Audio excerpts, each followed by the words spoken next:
Seahawks-Rams. Rams win 17-16. The only thing I was going to say on Hollywood Brown is that it's just the concern is it's a 15% target share in the 2 games since he's returned.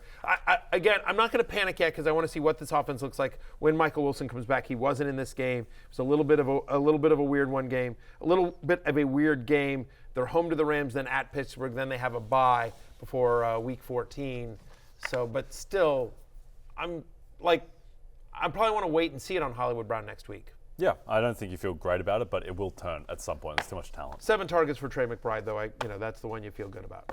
Rams-Seahawks, a game filled with fantasy disappointment. The Rams' pass game, not much going there. Stafford throws for under 200 yards. But more notably here, guys, the injuries in this game, the key injuries in this game. Cooper Kupp leaves the game with an ankle injury after just 1 catch for 11 yards here, Jay.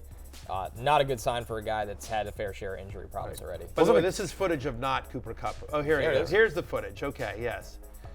Look, it was a very strange game. It wasn't as good. Gets blocked back and then twisted. His ankle gets twisted in the blocking play. Yeah, I don't know if I want Cooper Kupp having a crack down in the front 7. No. But he's actually a really good blocker. Really sure. That's the weird thing. Sure. No, he is. It's just at this stage, I don't know how often I want to using Debo as your running back. Right. You know what you're kind of setting yourself. It's more hindsight to criticize that, but, oh, man, that's tough. I know. It was strange. Just a strange game overall, very uneven, no offensive rhythm. Matthew Stafford kept throwing to guys, even before Kupp got injured, who weren't Kupp or Nakua. Just a lot of Austin Trammell and Demarcus Robinson going on in this game. They kind of epitomized the game. And then I guess if Kupp is out, then Nakua again just becomes a top 8 fantasy wide receiver. And he only got 7 targets in this game, but goes 5 for 70, scores a touchdown, and also Stafford threw to him on the second down play at the end. Almost scored another touchdown if he held onto that and broken it. So it's a strange offense at the moment. I think Stafford will be better after this first week back from the injury, and Puka isn't going to be a monster. If he ends up missing, we'll talk about this tomorrow on waivers, but I'm not sitting there going you got to go pick up Austin Trammell or Tutu Atwell. Right? I mean, It's going to be Puka. They should get Kyron Williams back as well. We'll talk about the running backs here in 1 second. This is notable from Sean McVay after the game about Cooper Kupp, and McVay is usually pretty honest with the media. He says, quote, he was going to try to come back and play. He was moving around at the beginning of the second half, but it just didn't quite feel good enough. So the fact that there was a thought to come back makes you feel good. Also positive, they play on Sunday, so he's got a full week because we've got 8 teams that are playing on a short week this week with the 3 Thanksgiving games and then the Friday game. Yeah, not a great outlook overall because, yes, they do play at Arizona. That's a favorable matchup. Next 2 weeks after that, Cleveland, Baltimore. So good luck against that. Now, Kupp is kind of resilient and immune to defenses just because of the volume that he gets and how good he is, but those aren't the 2 matchups. The other thing is that Stafford looked rusty in this one.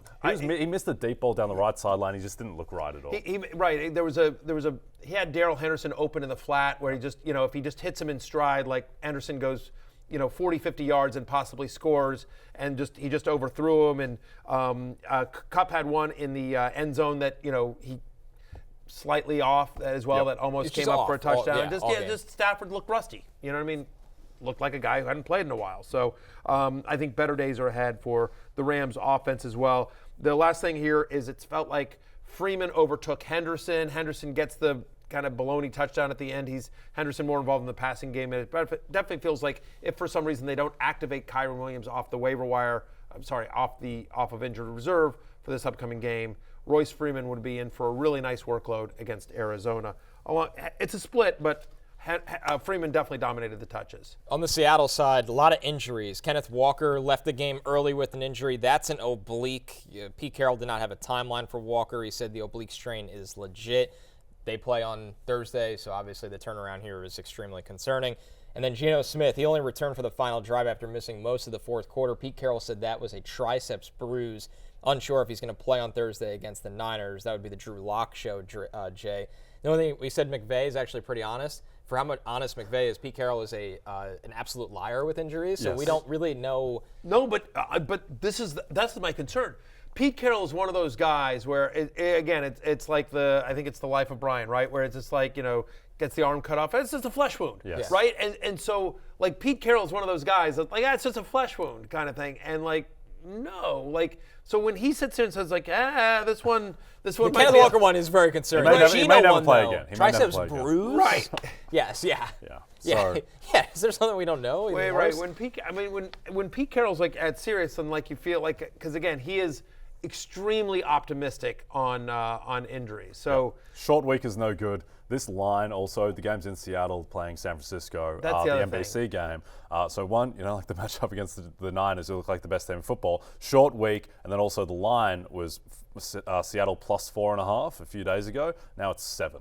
So that would give the indication that Geno may not be able to go. Now that's guesswork at this time of the week, but I suspect he's probably not going to be 100%. And if it's Drew Lock, it's going to be a different offense. we're going to talk a lot more about Zach Charbonnet tomorrow on the Waiver Wire show, but he'll obviously be a big focal point, somebody that we've been talking about a lot as somebody to pick up and stash. And anyway. Somehow he's available in 54% of leagues, so he meets our threshold, which means he'll be a highlight of waivers because people don't listen.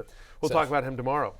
Hey, it's Matthew Berry from NBCSports.com and Rotoworld.com, and I want to thank you so much for watching whatever it is you just watched, or if nothing else, being too lazy to click out of the autoplay after this video started, after whatever it is you actually wanted to watch finished.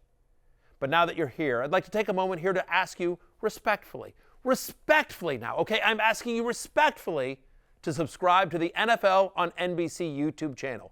You'll get the latest Roto-World fantasy news headlines, all sorts of great shows, including my own Fantasy Football Happy Hour. So go subscribe now. Again, I'm asking respectfully.